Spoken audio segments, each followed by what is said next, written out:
ಮನಮೋಹನ್ ಸಿಂಗ್ ಪ್ರಧಾನಿಯಾಗಿದ್ದು ಹೇಗೆ, ಯಾರ ಪಾತ್ರ ಇತ್ತು, ಇದರ ಕಂಪ್ಲೀಟ್ ಇನ್ಸೈಡ್ ಸ್ಟೋರಿ ಇಲ್ಲಿದೆ ನೋಡಿ. 2004 ಮೇ 13ನೇ ತಾರೀಕು ಲೋಕಸಭಾ ಚುನಾವಣೆಯ ಫಲಿತಾಂಶ ಬರುತ್ತೆ. ಕಾಂಗ್ರೆಸ್ ಪಕ್ಷ ಅತ್ಯಧಿಕ ಸ್ಥಾನಗಳನ್ನು ಗೆದ್ದು UPA ಸರ್ಕಾರ ರಚನೆ ಮಾಡೋದಕ್ಕೆ ಮುಂದಾಗುತ್ತೆ. ವಾಜಪೇಯಿ ಅವರು ಸ್ವಾಭಾವಿಕವಾಗಿ ತಮ್ಮ ಪ್ರಧಾನಮಂತ್ರಿ ಸ್ಥಾನಕ್ಕೆ ರಾಜೀನಾಮೆಯನ್ನು ಕೊಡ್ತಾರೆ. ಆಗ ಚರ್ಚೆ ಶುರುವಾಗುತ್ತೆ, ಯಾರು ಭಾರತದ ಮುಂದಿನ ಪ್ರಧಾನಮಂತ್ರಿ ಅಂತ. ಯಾಕಂತೇಳಿದ್ರೆ ಚುನಾವಣೆಗೆ ಹೋಗುವಂಥ ಒಂದು ಸಂದರ್ಭದಲ್ಲಿ ಕಾಂಗ್ರೆಸ್ ಅವತ್ತು ಘೋಷಣೆ ಮಾಡಿರೋದಿಲ್ಲ ಸೋನಿಯಾ ಗಾಂಧಿ ಅವರು ಪ್ರಧಾನಮಂತ್ರಿ ಅಭ್ಯರ್ಥಿವಾ ಇಲ್ಲವೇ ಬೇರೆಯವರ ಅಂತ. ಆದರೆ ಕಾಂಗ್ರೆಸ್ ಕಾರ್ಯಕರ್ತರಲ್ಲಿ ಮುಖಂಡರಲ್ಲಿ ಒಂದು ಸ್ಪಷ್ಟ ಸಂದೇಶವನ್ನು ರವಾನೆ ಮಾಡಿತ್ತು, ಒಂದು ವೇಳೆ ಕಾಂಗ್ರೆಸ್ ನೇತೃತ್ವದ UPA ಅಧಿಕಾರಕ್ಕೆ ಬಂದಿದ್ದೇ ಆದರೆ ಸೋನಿಯಾ ಗಾಂಧಿ ಅವರೇ ಪ್ರಧಾನಮಂತ್ರಿ ಆಗ್ತಾರೆ ಅಂತ. ಅದರ ಲಾಭನೂ ಕೂಡ ಆ ಚುನಾವಣೆಯಲ್ಲಿ ಆಗಿತ್ತು. ಆದರೆ ಚುನಾವಣಾ ಫಲಿತಾಂಶ ಬಂದ ಬಳಿಕ ಬೆಳವಣಿಗೆಗಳು ಬೇರೆ ಬೇರೆ ಆಗ್ತವೆ. 2004 ಮೇ 13ನೇ ತಾರೀಕಿಂದ 22ವರೆಗೂ ಕೂಡ ಆಗುವಂಥ ಬೆಳವಣಿಗೆಗಳು ಬಹಳಷ್ಟು ರಣರೋಚಕ. ಯಾಕಂತೇಳಿದ್ರೆ ಯಾರೆಲ್ಲ ರೇಸಲ್ಲಿದ್ರೋ ಅವ್ರ್ಯಾರು ಕೂಡ ಪ್ರಧಾನಮಂತ್ರಿ ಆಗೋದಿಲ್ಲ. ಯಾರು ರೇಸಲ್ಲಿ ಇಲ್ಲದೇನೆ ನನಗೆ ಮಂತ್ರಿ ಸ್ಥಾನವೂ ಬೇಡ ಅಂದ್ಕೊಂಡಿದ್ರು ಅಂಥವರು ಏಕಾಏಕಿ ಪ್ರಧಾನಮಂತ್ರಿ ಆಗ್ತಾರೆ. ಅವರ ಹೆಸರೇ ಮನಮೋಹನ್ ಸಿಂಗ್. ಹಾಗಾದರೆ ಮನಮೋಹನ್ ಸಿಂಗ್ ಯಾವ ರೀತಿಯಾಗಿ ಪ್ರಧಾನಿ ಪಟ್ಟವನ್ನು ಅಲಂಕಾರ ಮಾಡಿದ್ರು, ಯಾರು ಅವರನ್ನು ಆ ಸ್ಥಾನಕ್ಕೆ ಕೂರಿಸಿದ್ದು, ಇದೆಲ್ಲರ ಕಂಪ್ಲೀಟ್ ಡೀಟೇಲ್ಸ್ ಇಲ್ಲಿದೆ ನೋಡಿ. ಮೇ 13ನೇ ತಾರೀಕು ಫಲಿತಾಂಶ ಬರುತ್ತೆ. 17ನೇ ತಾರೀಕು ಸೋನಿಯಾ ಗಾಂಧಿ ಅವರ ಕಚೇರಿ ಮುಂದೆ ಎಲ್ಲ ಸಂಸದರು ಕೂಡ ಜಮಾಯಿಸ್ತಾರೆ. ಸೋನಿಯಾ ಗಾಂಧಿ ಅವರೇ ಪ್ರಧಾನಮಂತ್ರಿ ಆಗಬೇಕು ಅನ್ನುವಂಥದ್ದು ಎಲ್ಲ ಸಂಸದರು ಕೂಡ ಆಸೆ ಆಗಿತ್ತು. ಯಾವ ರೀತಿಯಾದಂಥ ಒಂದು ನಿರ್ಧಾರವನ್ನು ಪ್ರಕಟ ಮಾಡ್ಬೋದು ಅನ್ನುವಂಥ ಒಂದು ಆಸೆಯಿಂದ ಅಲ್ಲಿ ಹೋಗಿರ್ತಾರೆ.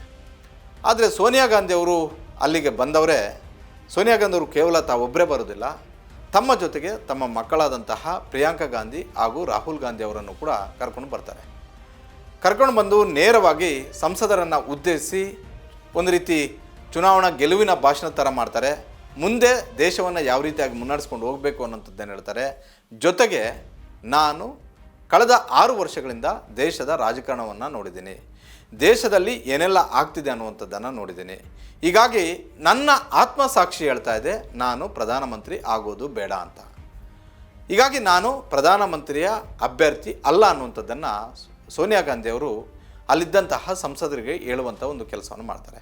ಆದರೆ ಯಾವಾಗ ಸೋನಿಯಾ ಗಾಂಧಿ ಅವರ ಬಾಯಲ್ಲಿ ಈ ಹೇಳಿಕೆ ಬರುತ್ತೋ ಅಲ್ಲಿದ್ದಂತಹ ಮಣಿಶಂಕರ್ ಅಯ್ಯರಿಂದ ಹಿಡಿದು ಎಲ್ಲ ಹಿರಿಯ ನಾಯಕರುಗಳು, ಹಿರಿಯ ಮುಖಂಡರುಗಳು ಎಲ್ಲರೂ ಕೂಡ ಸೋನಿಯಾ ಗಾಂಧಿ ಅವರ ಹೇಳಿಕೆಯನ್ನು ವಿರೋಧವನ್ನು ಮಾಡ್ತಾರೆ. ಯಾವುದು ನಿಮ್ಮ ಆತ್ಮಸಾಕ್ಷಿ, ದೇಶದ ಆತ್ಮಸಾಕ್ಷಿ ಮುಖ್ಯವೋ ನಿಮ್ಮ ಆತ್ಮಸಾಕ್ಷಿ ಮುಖ್ಯವೋ ಅನ್ನುವಂಥ ಒಂದು ಪ್ರಶ್ನೆಯನ್ನು ಇಡ್ತಾರೆ. ದೇಶದ ಜನರ ಆತ್ಮಸಾಕ್ಷಿ ಹೇಳ್ತಾ ಇದೆ ನೀವೇ ಪ್ರಧಾನಮಂತ್ರಿ ಆಗಬೇಕು, ನೀವೇ ಪ್ರಧಾನಮಂತ್ರಿ ಆಗ್ತೀರಾ ಅನ್ನುವಂಥದ್ದನ್ನು ಇಟ್ಕೊಂಡೆ ಇಡೀ ದೇಶದ ಜನರು ಕಾಂಗ್ರೆಸ್ಸನ್ನು ಬೆಂಬಲಿಸಿದ್ದು, ಕಾಂಗ್ರೆಸ್ ಮಿತ್ರ ಪಕ್ಷಗಳನ್ನು ಬೆಂಬಲಿಸಿದ್ದು. ಇಷ್ಟು ಮಿತ್ರ ಪಕ್ಷಗಳ ಬೆಂಬಲವೂ ಕೂಡ ನೀವು ಪ್ರಧಾನಮಂತ್ರಿ ಆಗಬೇಕು ಅಂತ. ನೀವು ಯಾರೋ BJP ಅವರು ಪ್ರತಿಭಟನೆ ಮಾಡ್ತಾ ಇದ್ದಾರೆ, ವಿದೇಶಿ ಮಹಿಳೆ ಅಂತ ಪ್ರತಿಭಟನೆ ಮಾಡ್ತಾ ಇದ್ದಾರೆ, ಇದೆಲ್ಲದಕ್ಕೂ ಕೂಡ ಸೊಪ್ಪು ಹಾಕಬಾರ್ದು. ಜನರಿಗೆ ನೀವು ಗೌರವವನ್ನು ಕೊಡಬೇಕು, ಜನರ ಆತ್ಮಸಾಕ್ಷಿಗೆ ತಕ್ಕಂತೆ ನೀವು ನಡ್ಕೊಳ್ಬೇಕು ಅನ್ನುವಂತಹ ಒಂದು ಮನವಿಯನ್ನು ಮಾಡುವಂಥ ಒಂದು ಕೆಲಸ ಮಣಿಶಂಕರ್ ಅವರವರು ಜೋರಾಗಿ ಕೂಗಿ ಹೇಳ್ತಾರೆ, ನೀವೇ ಪ್ರಧಾನಮಂತ್ರಿ ಆಗಬೇಕು ಅಂತ. ಆದರೆ ಸೋನಿಯಾ ಗಾಂಧಿ ಅವರು ಇದನ್ನು ಕೇಳೋದಿಲ್ಲ. ನೇರವಾಗಿ ಅವರು ಅಲ್ಲಿಂದ ಹೊರಡುವಂಥ ಒಂದು ಕೆಲಸವನ್ನು ಮಾಡ್ತಾರೆ. ಅವ್ರ ಜೊತೆಗೆ ಪ್ರಿಯಾಂಕಾ ಗಾಂಧಿ ಅವರು ಕೂಡ ಹೊರಟು ಹೋಗ್ತಾರೆ. ಆದರೆ ಅಲ್ಲೇ ಇದ್ದಂತಹ ರಾಹುಲ್ ಗಾಂಧಿ ಅವರ ಜೊತೆ ಹಲವು ನಾಯಕರುಗಳು ಚರ್ಚೆಯನ್ನು ಮಾಡ್ತಾರೆ. ತದ ಬಳಿಕ ರಾಹುಲ್ ಗಾಂಧಿ ಅವರು ಕೂಡ ಅಲ್ಲಿಂದ ನಿರ್ಗಮಿಸ್ತಾ ಇರ್ತಾರೆ. ಆಗ ಮಾಧ್ಯಮಗಳು ರಾಹುಲ್ ಗಾಂಧಿ ಅವರನ್ನು ಮಾತನಾಡಿಸುವಂಥ ಒಂದು ಕೆಲಸವನ್ನು ಮಾಡ್ತವೆ. ಹಾಗಾದರೆ ಈಗ ನಿಮ್ಮ ಪ್ರಕಾರ ಯಾರು ಪ್ರಧಾನಿ ಆಗಬೇಕು ಹೇಳಿ ಅಂತ. ನಾನು ಒಬ್ಬ ಸಂಸದನಾಗಿ, ಯಾಕಂತೇಳಿದ್ರೆ ಆಗಷ್ಟೇ ಮೊದಲ ಬಾರಿಗೆ ರಾಹುಲ್ ಗಾಂಧಿ ಅವರು ಗೆದ್ದು ಲೋಕಸಭೆಯನ್ನು ಪ್ರವೇಶ ಮಾಡಿರ್ತಾರೆ. ನಾನು ಒಬ್ಬ ಸಂಸದನಾಗಿ ಅವರ ಮಗನಾಗಿ ಸೋನಿಯಾ ಗಾಂಧಿ ಅವರೇ ಪ್ರಧಾನಿ ಆಗಬೇಕು ಅನ್ನುವಂಥದ್ದು ನನ್ನ ಆಸೆಯೂ ಕೂಡ ಅದೇ. ಆದರೆ ಅವರ ಆತ್ಮಸಾಕ್ಷಿ ಒಪ್ತಿಲ್ಲ ಅಂತ ಅವರೇ ಹೇಳ್ತಿದ್ದಾರೆ. ಹೀಗಾಗಿ ಅವರ ಅಭಿಪ್ರಾಯಗಳಿಗೆ ನಾವು ಗೌರವ ಕೊಡಬೇಕಾಗುತ್ತೆ ಅನ್ನುವಂಥ ಮಾತನ್ನು ಹೇಳಿ ಅವರು ಹೊರಟೋಗ್ತಾರೆ. ಅದಾದ ಬಳಿಕ ಅಲ್ಲಿದ್ದಂತಹ ಸಂಸದರು ಮತ್ತು ಕಾಂಗ್ರೆಸ್ನ ಹಿರಿಯ ಮುಖಂಡರುಗಳು ನೇರವಾಗಿ ಸೋನಿಯಾ ಗಾಂಧಿ ಅವರ ನಿವಾಸಕ್ಕೆ ಆಗಮಿಸ್ತಾರೆ. ಸೋನಿಯಾ ಗಾಂಧಿ ಅವರ ನಿವಾಸ ದೆಹಲಿಯ ಜನಪತ್ ರಸ್ತೆಯಲ್ಲಿರುತ್ತೆ. ಆ ರಸ್ತೆಯಲ್ಲಿರುವಂತಹ ನಿವಾಸಕ್ಕೆ ಆಗಮಿಸಿ ಮತ್ತೆ ಸಭೆ ಶುರುವಾಗುತ್ತೆ. ನೀವು ಪ್ರಧಾನಿ ಆಗಲೇಬೇಕು ಅನ್ನುವಂಥ ಒಂದು ಒತ್ತಾಯ ಮಣಿಶಂಕರ್ ಅಯ್ಯರ್ ಸೇರಿದಂತೆ ಹಲವು ಕಾಂಗ್ರೆಸ್ನ ನಾಯಕರುಗಳು ಆಗ್ತಾರೆ. ಇದನ್ನು ನಟ್ವರ್ ಸಿಂಗ್ ಅವರು ತಮ್ಮ ಆತ್ಮಚರಿತ್ರೆಯಲ್ಲಿ ಬರ್ಕೊಂಡಿದ್ದಾರೆ. ಇದನ್ನು ಭಾಳಷ್ಟು ಸ್ಪಷ್ಟವಾಗಿ ನಟ್ವರ್ ಸಿಂಗ್ ಅವರು ಹೇಳ್ತಾರೆ, ಅವತ್ತು ಏನೆಲ್ಲ ಬೆಳವಣಿಗೆಗಳು ಆದವು, ಗೆದ್ದು ಬಂದಂತಹ ಅಷ್ಟೂ ಸಂಸದರು ಕೂಡ ನೀವು ಪ್ರಧಾನಮಂತ್ರಿ ಆಗಲೇಬೇಕು, ನಿಮ್ಮನ್ನು ನೋಡಿಕೊಂಡೇ ಕಾಂಗ್ರೆಸ್ ಪಕ್ಷವನ್ನು ಜನರು ಬೆಂಬಲಿಸಿರುವಂಥದ್ದು. ಹೀಗಾಗಿ ಜನರ ಮತಕ್ಕೆ ನೀವು ಗೌರವ ಕೊಡಬೇಕು, ಆದರೆ ಸೋನಿಯಾ ಗಾಂಧಿ ಇದಕ್ಕೆ ಒಪ್ಪೋದಿಲ್ಲ. 24 ಗಂಟೆಗಳ ಕಾಲ ನನಗೆ ಸಮಯಾವಕಾಶವನ್ನು ಕೊಡಿ ಅನ್ನುವಂಥ ಒಂದು ಮನವಿಯನ್ನು ಸೋನಿಯಾ ಗಾಂಧಿಯವರು ಅವತ್ತು ಮಾಡಿಕೊಂಡ್ರು ಅನ್ನುವಂಥದ್ದನ್ನು ನಟ್ವರ್ ಸಿಂಗ್ ಅವರು ತಮ್ಮ ಆತ್ಮಚರಿತ್ರೆಯಲ್ಲಿ ಬರ್ಕೊಂಡಿದ್ದಾರೆ. ನಟ್ವರ್ ಸಿಂಗ್ ಅವರು ಬರೆದಿರುವಂತಹ ಆತ್ಮಚರಿತ್ರೆ ಅಂದರೆ one line is not enough ಅನ್ನುವಂಥ ಒಂದು ಪುಸ್ತಕದಲ್ಲಿ ಈ ವಿಚಾರವನ್ನು ಉಲ್ಲೇಖ ಮಾಡಿದ್ದಾರೆ. 17ನೇ ತಾರೀಕು ಆ ಸಭೆ ಮುಗಿಯುತ್ತೆ.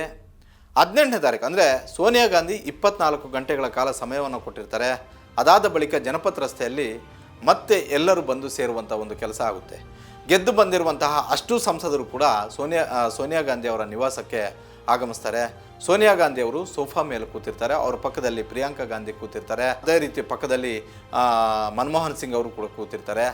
ಅಲ್ಲಿಗೆ ಆ ಕ್ಷಣಕ್ಕೆ ಬಂದಂತಹ ರಾಹುಲ್ ಗಾಂಧಿ ಅವರು ಸೋನಿಯಾ ಗಾಂಧಿ ಅವರನ್ನು ತಬ್ಬಿಕೊಂಡು, ನನ್ನ ಅಜ್ಜಿಯನ್ನು ಕಳ್ಕೊಂಡೆ, ನನ್ನ ತಂದೆಯನ್ನು ಕಳ್ಕೊಂಡೆ, ಈಗ ಒಂದು ವೇಳೆ ನೀನು ಪ್ರಧಾನಮಂತ್ರಿ ಆದರೆ 6 ತಿಂಗಳಲ್ಲಿ ನಿನ್ನನ್ನು ಕೂಡ ಉಳಿಸೋದಿಲ್ಲ ಅನ್ನುವಂಥ ಒಂದು ಆತಂಕದ ಮಾತುಗಳನ್ನು ಹೇಳಿ ಗದ್ಗದಿತರಾಗ್ತಾರೆ. ಇದು ಕೇವಲ ರಾಷ್ಟ್ರೀಯ ಮಾಧ್ಯಮಗಳಲ್ಲಿ ಅಷ್ಟೇ ಅಲ್ಲ, ಅಂತಾರಾಷ್ಟ್ರೀಯ ಮಾಧ್ಯಮದಲ್ಲೂ ಕೂಡ ಭಾಳಷ್ಟು ದೊಡ್ಡ ಮಟ್ಟದ ಸುದ್ದಿ ಆಗುತ್ತೆ. ಅಂದರೆ ಇಂದಿರಾ ಗಾಂಧಿಯವರ ಹತ್ಯೆ ಆಯಿತು, ರಾಜೀವ್ ಗಾಂಧಿಯವರ ಹತ್ಯೆ ಆಯಿತು, ತದಬಳಿಕ ಒಂದು ವೇಳೆ PM ಆದರೆ ನೀನು ಕೂಡ ಹತ್ಯೆಗೊಳಪಡ್ತೀಯ ಅನ್ನುವಂಥದ್ದನ್ನು ಬಹಿರಂಗವಾಗಿ ಹೇಳುವಂಥ ಒಂದು ಕೆಲಸ ರಾಹುಲ್ ಗಾಂಧಿ ಅವರು ಮಾಡ್ತಾರೆ. ಇದು ನನ್ನ ಆತಂಕ ಅನ್ನುವಂಥ ಒಂದು ಮಾತುಗಳನ್ನು ಹೇಳೋದ್ರ ಮುಖೇನ ಗದ್ಗದಿತರಾಗ್ತಾರೆ, ತಪ್ಪಿಕೊಳ್ತಾರೆ. ಇದೆಲ್ಲವೂ ಕೂಡ ಒಂದು ರೀತಿ ಅಲ್ಲಿದ್ದಂತಹ ಹಲವು ಸಂಸದರಿಗೆ ಆತಂಕವೂ ಕೂಡ ಕಾರಣ ಆಗುತ್ತೆ. ತದಬಳಿಕ ಸೋನಿಯಾ ಗಾಂಧಿ ಅವರು ತಮ್ಮ ಒಂದು ನಿಲುವನ್ನು ಪ್ರಕಟ ಮಾಡೋದಕ್ಕೆ ಮತ್ತೆ 24 ಗಂಟೆಗಳ ಕಾಲ ಸಮಯವನ್ನು ತೆಗೆದುಕೊಳ್ತಾರೆ. ಆಗ ಶುರುವಾಗುತ್ತೆ ಭಾರತದ ಮುಂದಿನ ಪ್ರಧಾನಮಂತ್ರಿ ಯಾರು. ಯಾಕಂತ ಹೇಳಿದ್ರೆ ರೇಸಿಂದ ಸೋನಿಯಾ ಗಾಂಧಿ ನಾನಿಲ್ಲ ಅನ್ನುವಂಥದ್ದನ್ನು ಖಚಿತಪಡಿಸಿರ್ತಾರೆ. ಹಾಗಾದರೆ ಸೋನಿಯಾ ಗಾಂಧಿ ಯಾರನ್ನು ಒಪ್ತಾರೋ ಅವರೇ ಮುಂದಿನ ಪ್ರಧಾನಮಂತ್ರಿ. ಆಗ ಬರುವಂಥದ್ದೇ 2 ಹೆಸರುಗಳು, ಪ್ರಬಲವಾಗಿ 2 ಹೆಸರುಗಳು ಕೇಳಿಬರ್ತವೆ. ಒಂದು ಪ್ರಣಬ್ ಮುಖರ್ಜಿ, ಎರಡನೇದು Manmohan Singh. Pranab Mukherjee daring and dashing leader, ಮತ್ತೊಂದು ಕಡೆ ಸಂಘಟನಾ ಚತುರ, ಮಗದೊಂದು ಕಡೆ ಗಾಂಧಿ ಕುಟುಂಬಕ್ಕೆ ಅತ್ಯಂತ ಆತ್ಮೀಯ. ಮನಮೋಹನ್ ಸಿಂಗ್ ಭಾಳಷ್ಟು ಸಾಫ್ಟ್ ಕಾರ್ನರ್ ಇರುವಂತಹ ವ್ಯಕ್ತಿ. ಈತ ರಾಜಕಾರಣಿ ಅಲ್ಲವೇ ಅಲ್ಲ, ಸಾರ್ವತ್ರಿಕ ಚುನಾವಣೆಗಳನ್ನು ಎದುರಿಸೇ ಇಲ್ಲ. ಆದರೆ RBI ಗವರ್ನರ್ ಆಗಿ, ಒಬ್ಬ ಆರ್ಥಿಕ ಮಂತ್ರಿಗೆ ಸಲಹೆಗಾರರಾಗಿ, ಅವರೇ ಆರ್ಥಿಕ ಮಂತ್ರಿಯಾಗಿ, ಭಾಳಷ್ಟು ಆರ್ಥಿಕ ತಜ್ಞ ಅಂತಲೇ ಕರೆಯಲ್ಪಟ್ಟಂಥ ಒಬ್ಬ ವ್ಯಕ್ತಿ, ರಾಜ್ಯಸಭಾ ಸದಸ್ಯ. ಒಂದು ವೇಳೆ ಮನಮೋಹನ್ ಸಿಂಗ್ ದೇಶದ ಪ್ರಧಾನಮಂತ್ರಿ ಆದರೆ ಹೇಗಿರಬಹುದು, ಹೇಗಾಗುತ್ತೆ ಅನ್ನುವಂಥ ಒಂದು ಚರ್ಚೆಯೂ ಕೂಡ ಆಗುತ್ತೆ. ಅದೇ ರೀತಿ ಪ್ರಣಬ್ ಮುಖರ್ಜಿ ಪ್ರಧಾನಮಂತ್ರಿ ಆದರೆ ಕಾಂಗ್ರೆಸ್ನ ಗತಿಯನ್ನು, ಗಾಂಧಿ ಕುಟುಂಬಕ್ಕೆ ಎಷ್ಟು ಮಟ್ಟಿಗೆ ಮನ್ನಣೆ ಸಿಗುತ್ತೆ, ಮುಂದಿನ ಭಾರತದ ಅಭಿವೃದ್ಧಿ ಹೇಗಿರುತ್ತೆ ಅನ್ನುವಂಥದ್ದು ಕೂಡ ರಾಷ್ಟ್ರೀಯ ಮತ್ತು ಅಂತಾರಾಷ್ಟ್ರೀಯ ಮಾಧ್ಯಮದಲ್ಲಿ ಚರ್ಚೆ ಆಗುತ್ತೆ. ಆದರೆ ಸೋನಿಯಾ ಗಾಂಧಿ ಅವರ ನಿರ್ಧಾರ ಒಂದೇ ಆಗಿರುತ್ತೆ. ಇದಕ್ಕೂ ಮೊದಲು ಪ್ರಣಬ್ ಮುಖರ್ಜಿ ಹೆಸರು ಯಾವಾಗ ಮಾಧ್ಯಮಗಳಲ್ಲಿ ಹೆಚ್ಚು ಚರ್ಚೆ ಆಗುತ್ತೋ ಆ ಸಂದರ್ಭದಲ್ಲಿ ಅವರ ಮಗಳು ಪ್ರಣಬ್ ಮುಖರ್ಜಿ ಅವರಿಗೆ ಕರೆ ಮಾಡಿ ಕೇಳ್ತಾರೆ. ಪ್ರಣಬ್ ಮುಖರ್ಜಿಯ ಮಗಳು ಶರ್ಮಿಷ್ಠಾ ನೇರವಾಗಿ ಕರೆ ಮಾಡ್ತಾರೆ, ನೀವು ಪ್ರಧಾನಮಂತ್ರಿ ಆಗ್ತೀರಾ ಅನ್ನುವಂಥ ಒಂದು ಪ್ರಶ್ನೆಯನ್ನು ತಮ್ಮ ತಂದೆಯ ಬಳಿ ಕೇಳ್ತಾರೆ. ಈ ಲೇಡಿ ನಾನು ಪ್ರಧಾನಿ ಆಗೋದಕ್ಕೆ ಬಿಡೋದಿಲ್ಲ ಅನ್ನುವಂಥದ್ದನ್ನು ವ್ಯಂಗ್ಯವಾಗಿಯೇ ಪ್ರಣಬ್ ಮುಖರ್ಜಿ ಅವರು ತಮ್ಮ ಪುತ್ರಿ ಶರ್ಮಿಷ್ಠಾ ಅವ್ರಿಗೆ ಹೇಳ್ತಾರೆ. ಇದನ್ನು ಶರ್ಮಿಷ್ಠಾ ಬರೆದಿರುವಂತಹ ಪುಸ್ತಕದಲ್ಲೂ ಕೂಡ ಉಲ್ಲೇಖ ಮಾಡಿದ್ದಾರೆ. ಶರ್ಮಿಷ್ಠಾ ಅವರು ಬರೆದಿರುವಂತಹ the India PM never hand ಅನ್ನುವಂತಹ ಒಂದು ಪುಸ್ತಕದಲ್ಲಿ ಈ ವಿಚಾರಗಳನ್ನು ಪ್ರಸ್ತಾಪ ಮಾಡಿದ್ದಾರೆ. ಅಂದರೆ ಅವತ್ತು ಪ್ರಣಬ್ ಮುಖರ್ಜಿ ಅವರಿಗೆ ಬಂದಂತಹ ಅವಕಾಶ ಯಾವ ರೀತಿಯಾಗಿ ತಪ್ಪೋಯಿತು, ಮನಮೋಹನ್ ಸಿಂಗ್ ಅವರು ಯಾವ ರೀತಿಯಾಗಿ ಪ್ರಧಾನಮಂತ್ರಿ ಆದರು ಅನ್ನುವಂಥದ್ದನ್ನು ಶರ್ಮಿಷ್ಠಾ ಅವರು ಉಲ್ಲೇಖವನ್ನು ಮಾಡಿದ್ದಾರೆ. 22ನೇ ತಾರೀಕು ಮನಮೋಹನ್ ಸಿಂಗ್ ಪ್ರಧಾನಮಂತ್ರಿಯಾಗಿ ಪ್ರಮಾಣ ವಚನವನ್ನು ಸ್ವೀಕಾರ ಮಾಡ್ತಾರೆ, ಸರ್ಕಾರವನ್ನು ಕೂಡ ರಚನೆ ಮಾಡ್ತಾರೆ. ಅದಾದ ಬಳಿಕ ಸೋನಿಯಾ ಗಾಂಧಿ ಅವರ ನಿವಾಸಕ್ಕೆ ಬರ್ತಾರೆ. ಜನಪತ್ ರಸ್ತೆಯಲ್ಲಿರುವಂತಹ ಸೋನಿಯಾ ಗಾಂಧಿ ಅವರ ನಿವಾಸಕ್ಕೆ ಬಂದು 2 ಕೈ ಮುಗಿದು ಈ ರೀತಿ ನಿಲ್ಲುವಂತಹ ಫೋಟೋ ಭಾಳಷ್ಟು ವೈರಲ್ ಆಗುತ್ತೆ. ಅಂದರೆ ಸೋನಿಯಾ ಗಾಂಧಿ ಅವರು ಕೂತಿರ್ತಾರೆ, ಪ್ರಧಾನಿ ಆಗಿದ್ದಂತಹ ಮನಮೋಹನ್ ಸಿಂಗ್ ಅವರು ಕೈ ಮುಗಿದು ನಮಸ್ಕಾರ ಮಾಡ್ತಾ ಇರ್ತಾರೆ. ಅದು ಯಾವ ರೀತಿಯಾಗಿ ಮಾಧ್ಯಮಗಳು ವ್ಯಾಖ್ಯಾನ ಮಾಡ್ತವೆ ಅಂತ ಹೇಳಿದ್ರೆ, ರಾಷ್ಟ್ರೀಯ ಮತ್ತು ಅಂತಾರಾಷ್ಟ್ರೀಯ ಮಾಧ್ಯಮಗಳಲ್ಲಿ ಪ್ರಧಾನಮಂತ್ರಿ ನಾನು, ಸರ್ಕಾರ ನಿಮ್ಮದು ಅನ್ನುವಂತಹ ಒಂದು ರೀತಿಯಲ್ಲಿ ಚರ್ಚೆಗಳು ಆರಂಭ ಆಗ್ತವೆ. ಅದರಲ್ಲೂ ರಾಷ್ಟ್ರೀಯ ಮಾಧ್ಯಮಗಳಿಗಿಂತಲೂ ಕೂಡ ಅಂತಾರಾಷ್ಟ್ರೀಯ ಮಾಧ್ಯಮಗಳು ಹೆಚ್ಚು ಇದನ್ನು ಚರ್ಚೆ ಮಾಡ್ತವೆ. ಪ್ರಧಾನಮಂತ್ರಿ ನಾನಾಗಿದ್ದರೂ ಕೂಡ ಸರ್ಕಾರ ನಿಮ್ಮದೇ ಅನ್ನುವಂತಹ ಒಂದು ರೀತಿಯಲ್ಲಿ ಮನಮೋಹನ್ ಸಿಂಗ್ ಅವರು ಹೇಳ್ತಾ ಇದ್ದಾರೆ ಅನ್ನುವಂಥದ್ದನ್ನು ಒಂದು ರೀತಿ ಟೀಕೆಯನ್ನು ಮಾಡ್ತವೆ. ಅದೇ ರೀತಿ ರಾಷ್ಟ್ರೀಯ ಮಾಧ್ಯಮಗಳು ಕೂಡ ಹೆಚ್ಚು ಚರ್ಚೆ ಆಗುತ್ತೆ. ಇದನ್ನು ಕೇವಲ ಅವತ್ತು ಚರ್ಚೆ ಅಷ್ಟೇ ಆಗಲಿಲ್ಲ, ಇದನ್ನು ಹಲವು ರಾಜಕಾರಣಿಗಳು, ಹಲವು ರಾಜಕೀಯ ತಜ್ಞರು ಬರೆದಂತಹ ಪುಸ್ತಕಗಳಲ್ಲೂ ಕೂಡ ಉಲ್ಲೇಖವನ್ನು ಮಾಡ್ತಾರೆ.